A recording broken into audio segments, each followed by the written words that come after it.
बिस्मिल्लाहिर्रहमानिर्रहीम अस्सलाम वालेकुम। लाइव विद लुकमान शाह के साथ आपकी खिदमत में हाज़िर हूँ। नाजरीन, लाहौर हाई कोर्ट के इस फैसले के बाद के PTI के 43 मेंबरान के इस्तीफ़े लाहौर हाई कोर्ट ने मुस्तरद कर दिए। जो स्पीकर का आर्डर था वो मुस्तरद कर दिया इस्तीफ़े के हवाले से। तो हमारे साथ PTI की रुकन कौमी असम्बली उज़्मा रियाज जदून मौजूद हैं। इनसे पूछते हैं कि ये वापस असम्बली क्यों जाना चाहते हैं और क्या असम्बली के कौमी असम्बली के स्पीकर इन्हें वेलकम करने को तैयार हैं। अस्सलाम वालेकुम। शुक्रिया मैडम, पहले तो आपने हमें वक्त दिया। ये बताएं कि आप असम्बली वापस इस्तीफ़ों के बाद आखिर असम्बली वापसी का ख्याल आप लोगों को क्यों पैदा हो गया? वालेकुम अस्सलाम, बहुत शुक्रिया लुकमान। देखिए जी, सबसे बड़ी बात यह है कि जिस वक्त हमने KP असम्बली और पंजाब असम्बली डिज़ोल्व की, और ये आपको पता है कि जी जिस तरह से राना सनाउल्लाह के बयान थे, मरियम नवाज़ साहिबा के बयान थे कि खान साहब अगर KP असम्बली और पंजाब असम्बली डिज़ोल्व कर देते हैं तो हम वफाक को भी तहलील कर देंगे और नए इलेक्शंस की तरफ हम चले जाएंगे। और ख़ान का नए इलेक्शन का मुतालबा भी सिर्फ इसलिए है कि जो इकनॉमिक पॉलिसीज़ आजकल PTM के थ्रू ये पाकिस्तान के अंदर जो इम्प्लीमेंट हो रही हैं, वो आप देख लीजिए कि कैसी इकनॉमिक पॉलिसी हैं कि इस वक्त तमाम पाकिस्तानी माशी बदहाली का शिकार हो रहे हैं। और इन्हीं चीज़ों को काउंटर करने के लिए खान साहब की जो डिमांड है वो ये है कि जी जल्द से जल्द साफ शफाफ इंतखाबात हों, और जो भी जो कौम जिस लीडर को भी मुंतखब करे, चाहे वो PTI हो, चाहे वो पीपल्स पार्टी हो, चाहे वो PMLN हो, उसका लीडर आए और दोबारा से अपनी इकनॉमिक पॉलिसीज़ बनाए और फॉरेन पॉलिसीज़ अपनी ठीक करे और पाकिस्तान को लेकर चले। लेकिन देख लें आप कि जिस तरह से PDM ने तमाम ये इकट्ठे हुए खान साहब के ख़िलाफ़, और इनका कहना भी यही था क्योंकि खान साहब की टीम बकौल इनके कि जी नालायक और नाअहल है, और ये 14 जमातें जो इस वक्त बहुत ज़्यादा ज़हीन और काबिल लोग हैं जिन्होंने पाकिस्तान को 70 साल चलाया। जहानत तो आप मान गई उनकी वजह से। बिल्कुल जी, मैं क्या जहानत मानी हूँ, पूरी कौम जहानत उनकी मान रही है कि आकर उन्होंने गरीब को गरीब तर करके रख दिया और जो मुतवस्सित तबका है उसको भी गरीब करके रख दिया है। तो बाकी जो इसी तरह से जो मनी लॉन्ड्रिंग कर रहे हैं, जो नाजायज़ पैसे कमा रहे हैं, उन लोगों के लिए महंगाई कोई असर नहीं करती। लेकिन हम जैसे लोग जो मुतवस्सित तबके से जिनका ताल्लुक़ है और जो गरीब हैं, वो तो बिल्कुल ही गुर्बत को ख़त्म क्या करना कि तो गरीब को ख़त्म करने। वफाक तो कह रहा है कि आप लोगों की जो 4 साल पॉलिसियाँ थी उनका खमियाजा भुगत रही है कौम। देखिए रुकमान, पहले तो ये है कि हमारी जो हुकूमत है वो 3 साल तक रही। ये 9-10 महीने से PDM की हुकूमत जा रही है। हम तो फर्स्ट टाइम आए थे ना हुकूमत में, और ये तो 70 साल से पाकिस्तान को रूल कर रहे थे।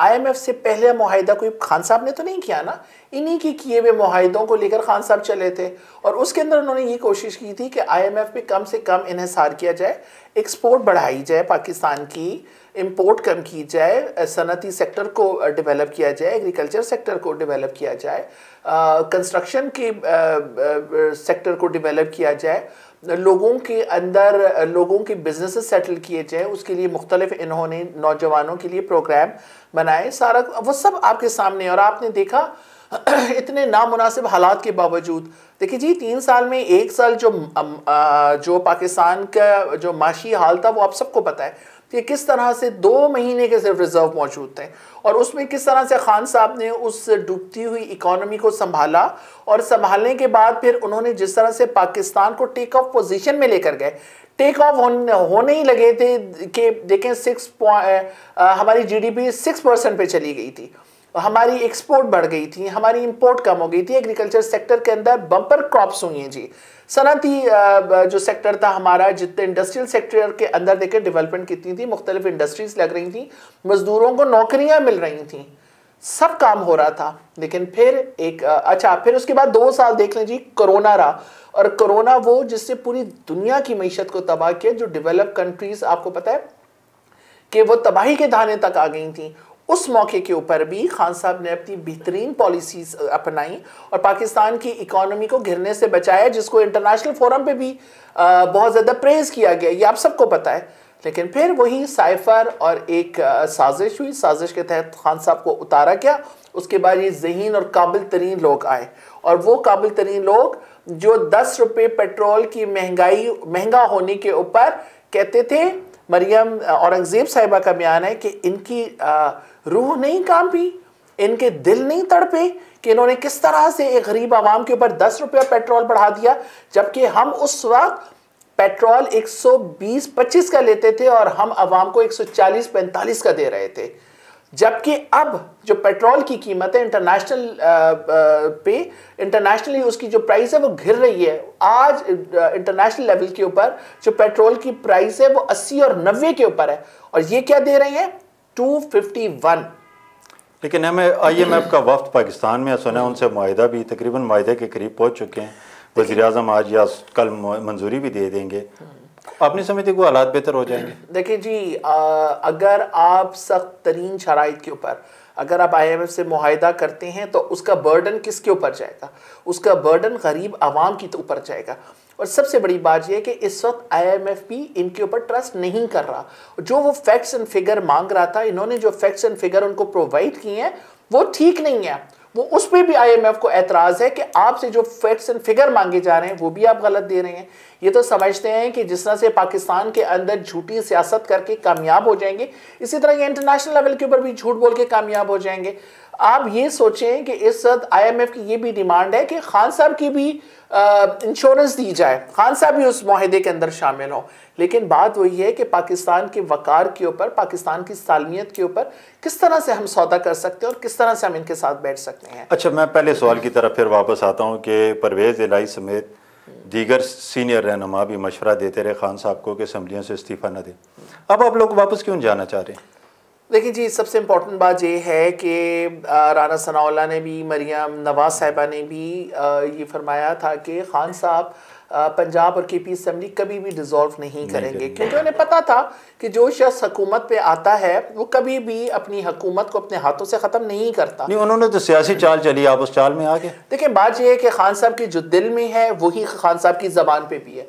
खान साहब ने हमेशा अपनी कौम को एतमाद में लेते हुए अपना तमाम जो भी लाया अमल है वो कौम के साथ डिस्कस करके उन्होंने किया। इन्होंने जिस तरह से कहा था, देखिए जी, नेशनल असम्बली में देखा जाए तो 60% सीटें वहाँ पे खाली थी, और अगर 60% नुमाइंदे जो पब्लिक को रिप्रेजेंट करते हैं अगर वहाँ पे मौजूद नहीं है तो आप मुझे बताएं ना हुकूमत की क्या पॉलिसीज़ चलेंगी। इसी तरह से खान यही चाह रहे थे कि हमारे इस्तीफ़े देने का भी मकसद यही था कि जो इम्पोर्टेड गवर्नमेंट साजिश के तहत आई है इसको कम से कम टाइम मिले, क्योंकि जितना ज़्यादा प्रोलॉन्ग होगी उतने ही पाकिस्तान की इकॉनमी डूबेगी और पाकिस्तान की आवाम के माशी हालात ख़राब से ख़राब तर होंगे। लेकिन आप देख लें कि हमने इस्तीफ़े दिए, इन्होंने कबूल नहीं किए। उसके बाद राजा परवेज़ अशरफ साहब ने ये बात कही कि मैं हर मेंबर को बुला के उससे तस्दीक करूँगा, अगर उसने उसको वेरीफाई कर दिया तो मैं उसका इस्तीफ़ा कबूल कर लूँगा।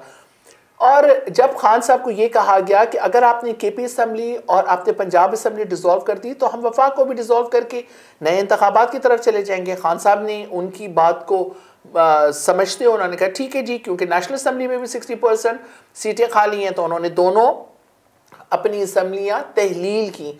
लेकिन उसके बाद क्या हुआ, PDM को पता है कि अगर वो अर्ली इलेक्शन करा लेंगे तो ये दोनों जमातें, बल्कि ये जो 14 जमातें ये सफ़े हस्ती से मिटेंगी। नहीं, अब आप क्या समझते हैं, आप लोगों को KP के असम्बली तोड़ने, पंजाब असम्बली तोड़ने का अफसोस हो रहा है? नहीं जी, बिल्कुल भी अफसोस नहीं हो रहा। आपने अपने मजबूत मोर्चे छोड़ दिए। देखिए, बिल्कुल हमने अपने मजबूत मोर्चे छोड़े, लेकिन सबसे बड़ी बात यह है कि इस वक्त आवाम को इस बात का पता है कि खान साहब सिर्फ अपनी ज़ात के लिए हुकूमत में या करप्शन के लिए हुकूमत में नहीं आए। वो अगर हुकूमत में आए हैं तो वो आवाम की बेहतरी के लिए आए हैं, और अगर वो अर्ली इलेक्शंस चाह रहे हैं तो आप देख लें 9 महीने के अंदर इस गवर्नमेंट ने पाकिस्तान और पाकिस्तानियों के साथ क्या हाल किया है।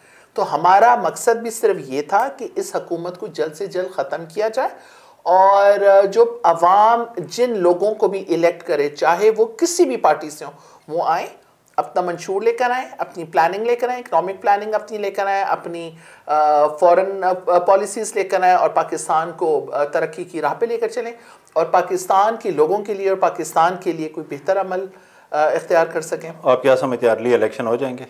देखिए जी, हालात तो नहीं लग रहे। देखिए, हालात बिल्कुल नहीं है। वो इसलिए नहीं है कि क्योंकि जिस तरह से महंगाई होती जा रही है तो इस वक्त पूरी आवाम, पूरे पाकिस्तानी पीडीएम से बहुत ज़्यादा मुतनफ़र हैं, और अगर अर्ली इलेक्शंस हो जाते हैं तो आपको पता है क्लीन स्वीप करेगी पीटीआई, क्लीन स्वीप करेंगे खान साहब।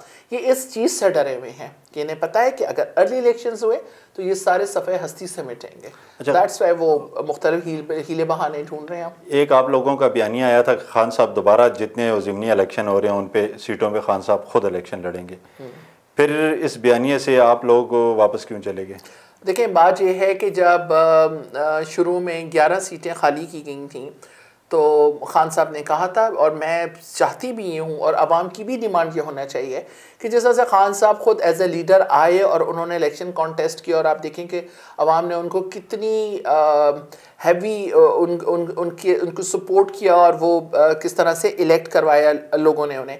इसी तरह से मैं समझती हूँ कि खान साहब के मुकाबले में नवाज शरीफ साहब को आना चाहिए था, शहबाज शरीफ साहब को आना चाहिए था, जरदारी साहब को आना चाहिए था, बिलावल को आना चाहिए था, हमजा शहबाज को आना चाहिए, मरियम नवाज को आना चाहिए। असल तो ये बात है कि आप लोग निगरान सेटअप के लिए असेंबली में आना चाह रहे हैं। बिल्कुल जी, आप राजा रियाज पे एतमाद नहीं करना चाह रहे। बिल्कुल असल तो यही है ना। देखें, असल में बात ये है कि जिस वक्त हमने असम्बलीज डिसॉल्व की और फिर जो निगरान इस वक्त जो गवर्नर्स बिठाए गए हैं उनको आप देख लीजिए कि वो इस वक्त जो जनरल इलेक्शंस हैं, जो सूबे के लेवल पे जो इलेक्शंस हैं जो उन्हें 90 दिन के अंदर अंदर कराने होते हैं, वो किस तरह से डिले टैक्टिक्स इस्तेमाल कर रही हैं।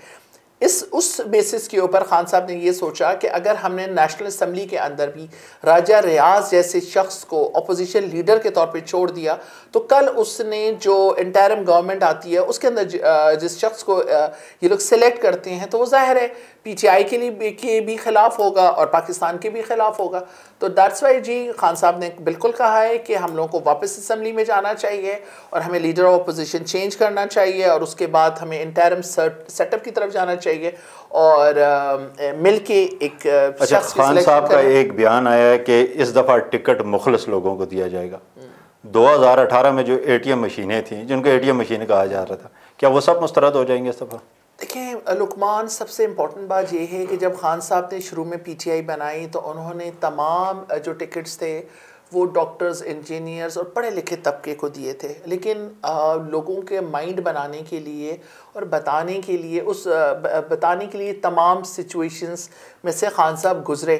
उन लोगों को उस तरह सी पजीराई आवाम की तरफ से नहीं मिली जो पजीराई जो ऑलरेडी सियासतदान मौजूद हैं उनको दी गई।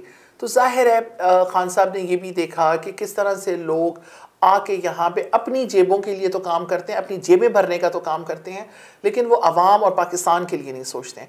इसलिए खान साहब ने ये फैसला किया कि अब हर चीज़ पीटीआई का मंशूर, पीटीआई का विजन हर पाकिस्तानी को पता है।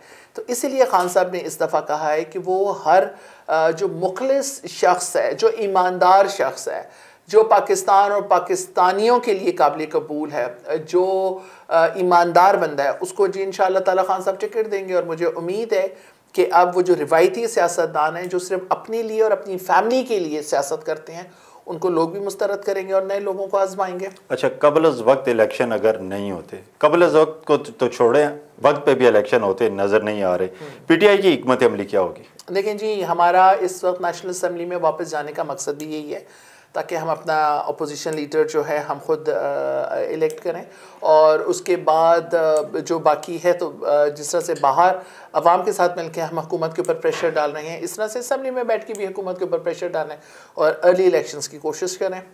प्रेशर के लिए तो आप लोगों ने इज्तिमाई गिरफ्तारियों का भी फैसला किया। अब तक कितनी गिरफ्तारियां दे चुके हैं आप लोग? देखिए जी, सबसे बड़ी बात यह है कि इस वक्त जो हाई लीडरशिप के ऊपर सियासी इंतकाम का निशाना बनाया जा रहा है उसमें शहबाज गिल साहब को आप देख लीजिए, आप शेख रशीद साहब को देख लीजिए, आप हमारे जो इंतहाई सीनियर सियासतदान आज़म सवाती साहब जो सेनेटर हैं उनकी हालात आप देख लीजिए, फवाद चौधरी साहब के आप देख लें।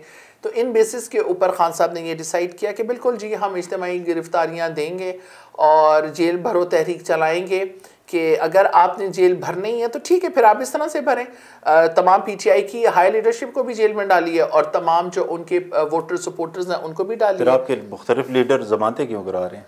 अगर जेल ही जाना है फिर जमानतें किस चक्कर में? देखें, एक चीज़ माइंड में रखिएगा कि इस वक्त जो जमानती कराने का जो मकसद है वो सिर्फ ये है कि जो प्लानिंग, जो स्ट्रैटेजी खान साहब अपना रहे हैं वो प्रॉपर एक तरीके से अपनाई जाएगी। लेकिन अगर पहले से ही अगर जो बंदे हैं वो गिरफ्तार हो गए तो जो हमारी प्लानिंग है वो हो सकता है कि उस तरह से कामयाब ना हो सके। तो बिल्कुल जी, ज़मानतें कराने का मकसद, इसका मकसद भी सिर्फ यही है कि जो हमने स्ट्रैटेजी अपनानी है वो हमारी हायर लीडरशिप सारी मिलके बैठेगी और उसको प्लान करके उसके बाद बिल्कुल जी सब गिरफ्तारी देंगे। खान साहब देंगे, सबसे पहले गिरफ्तारी खान साहब देंगे। तो ज़ाहिर है आज आप ज़मान पार्क के बाहर देख लीजिए कि लोग नहीं चाहते कि खान साहब को गिरफ्तार किया जाए। आज कोई पुलिस वहाँ खान साहब खुद भी गिरफ्तारी से बचना चाह रहे हैं। नहीं, देखें खान साहब क्यों ना गिरफ्तारी से बचें। आप भी हज़ारा से आपका ताल्लुक है, मेरा भी ताल्लुक हज़ारा से, और हज़ारा की एक कहावत है कि 100 मरे 100 का सरदार ना मरे। तो बात यह है कि हमने अपने सरदार की हिफाजत करनी है। हमने अपने सरदार को इसलिए दोबारा से इलेक्ट करना है कि वो पाकिस्तान और पाकिस्तान की आवाम के लिए इंतहाई मुखलिस और बेहतरीन लीडर है। उसके मुकाबले का अभी तक कोई सियासतदान पाकिस्तान के अंदर मौजूद नहीं। अच्छा, 100 में से एक सरदार तो नून लीग की लंदन से वापस आई है, पूरे पंजाब में उनके जलसों का शेड्यूल भी तय हो गया है। आज वो आपके हल्के में भी हैं, एबटाबाद में भी, वो तो अवामी जलसों में शिरकत कर रही हैं, अवामी प्रेशर भी बना रही हैं, अवाम में घुल मिल भी रही हैं। खान साहब किसी अवामी प्रोग्राम में नहीं जा रहे, तो PTI किस तरह लोगों को मोटिवेट करेगी? लुकमान, मैं हैरान हूँ कि अभी खान साहब को गोली लगने से पहले आपने देखा था कि जितने कामयाब जलसे खान साहब ने किए हैं उतना तो मरीम नवाज साहिबा सोच भी नहीं सकती। अगर उनके वालिद भी आ जाएं तो वो इतने कामयाब जलसे नहीं कर सकते हैं। दूसरी बात यह है कि इस वक्त जो मरीम नवाज साहिबा का एबटाबाद में जो जलसा हुआ वो मेरे घर के करीब ही एक मॉडर्न मार्की है जिसके अंदर मैक्सिमम 500 या 600 बंदा आ सकता है। वहाँ पे इन्होंने अपना जलसा किया। तो आप मुझे बताएं कि जहाँ पे मार्कीज़ के अंदर इनके जलसे होंगे तो वहाँ पे अवाम की आप क्या समझते हैं कि पसीराई उनको मिल रही है या अवाम उनके साथ खड़ी हुई है? बिल्कुल भी नहीं। जलसे होते हैं तो खान साहब से सीखिए कि खान साहब ने कैसे जलसे किए, किस तरह से उन्होंने एबटाबाद का डिग्री कॉलेज का ग्राउंड भरा और उसके बावजूद लोग गलियों के अंदर खड़े हुए खान साहब की तकरीर लाउड स्पीकर्स के ऊपर सुन रहे थे। तो जलसा वो होता है, मार्की के अंदर जलसे नहीं होते हैं, ये किचन कैबिनेट की मीटिंग होती है। नहीं, आप लोग इज्तिमाई गिरफ्तारियां भी दे रहे हैं, फिर आपकी लीडरशिप बाहर आके जलसों को लीड भी नहीं कर रही। ज़िमनी इलेक्शन में आप लोग किस तरह, देखिए मैं ये पूछना चाह रहा हूँ, ज़िमनी इलेक्शन किस तरह लड़ेंगे? देखिए, एक जिस तरह आप कह रहे हैं ना कि जी आज वो नवाज शरीफ जिसके प्लेटलेट्स 4 सालों में पूरे नहीं हो रहे, लेकिन वो यूरोप के ट्रिप पे जा रहे हैं, वो अमेरिका जा रही हैं, वो इंग्लैंड में मौजों वाली ज़िंदगी गुजार रहे हैं, लेकिन पाकिस्तान सिर्फ इसलिए नहीं आ रहे हैं कि पाकिस्तान में आएंगे तो उनको ये श्योरिटी नहीं दी गई कि उनको गिरफ्तार नहीं किया जाएगा। भेजा भी तो आप लोगों ने। देखिए, हमने भेजा और क्यों भेजा है इसकी तमाम तफसीलात खान साहब ने ऑलरेडी आप सबको बता दी और क्लियर कर दी है कि किन वजूहात की बिना पे खान साहब ने उनको बाहर भेजा। और दूसरी सबसे बड़ी बात यह है कि आज जो आप बात करते हैं खान साहब की, खान साहब के ऊपर कातलाना हमला हुआ है और उनकी अभी भी जो टांग की सूरत हाल आप देख लीजिए कि उनकी हड्डी जुड़ी ज़रूर है लेकिन उस पर कैल्सिफिकेशन अभी तक नहीं हुई कि वो अभी भी नाजुक है। तो खान साहब अगर वहाँ पर हैं तो उनका इलाज भी हो रहा है, डॉक्टर भी पाकिस्तानी है, खान साहब भी पाकिस्तान के अंदर बैठे हुए हैं और उनकी हर जो उनकी सर्जरी हुई, जो उनकी रोज़ की जो मेडिसिन है उस सब की डिटेल्स इवन पूरी आवाम को पता है। लेकिन कहाँ गए नवाज शरीफ साहब जिनको दिल की तकलीफ भी थी, बाईपास भी हुआ और उन्होंने उनके प्लेटलेट्स भी कम हुए और उनको क्या नहीं हुआ था, लेकिन आज सेहतमंद होने के बावजूद अगर नहीं आ रहे हैं तो मैं हैरान हूँ लोगों के ऊपर जिन्होंने उनको अपना लीडर बनाया हुआ है। वो लीडर जो ख़ुद तो बाहर ऐश व इशरत की ज़िंदगी गुजारा है और यहाँ पे पाकिस्तान के अंदर अपनी कौम के ऊपर पेट्रोल के बम पे बम फेंकता जा रहा है जिससे महंगाई का तूफ़ान पाकिस्तान के अंदर आ गया है। तो वो लीडर क्या पाकिस्तान को समझेगा और क्या पाकिस्तान की आवाम? गिरफ्तारी से बचने के लिए इमरान खान साहब भी मुल्क से बाहर जा सकते हैं? देखिए जी, अभी तक तो खान साहब नहीं गए, उन्होंने अपनी जान पे खेल के भी पाकिस्तान के अंदर मौजूद रहे। क्यों? वो इलाज के लिए बाहर नहीं जा सकते थे, लेकिन खान साहब ने पाकिस्तान के अंदर वो हॉस्पिटल बनाया जो पूरी पाकिस्तानी अवाम वहाँ से अपना इलाज करा रही है और खान साहब भी वहाँ से अपना इलाज करा रहे हैं। तो ये तो वो लीडर्स हैं PMLN के भी और पीपल्स पार्टी के भी जिन्होंने एक हॉस्पिटल ऐसा नहीं बनाया जिसके अंदर वो खुद इलाज करा सकें। चलिए, शुक्रिया मोहतरमा आपका, आपने हमें वक्त दिया। उज़्मा रियाज जदून साहिबा। तो देखते हैं कि इस्तीफ़ों के बाद एक दफ़ा फिर PTI पार्लिमानी सियासत करने में कामयाब हो सकती है कि नहीं। हमें इजाज़त दीजिए, अल्लाह हाफ़िज़।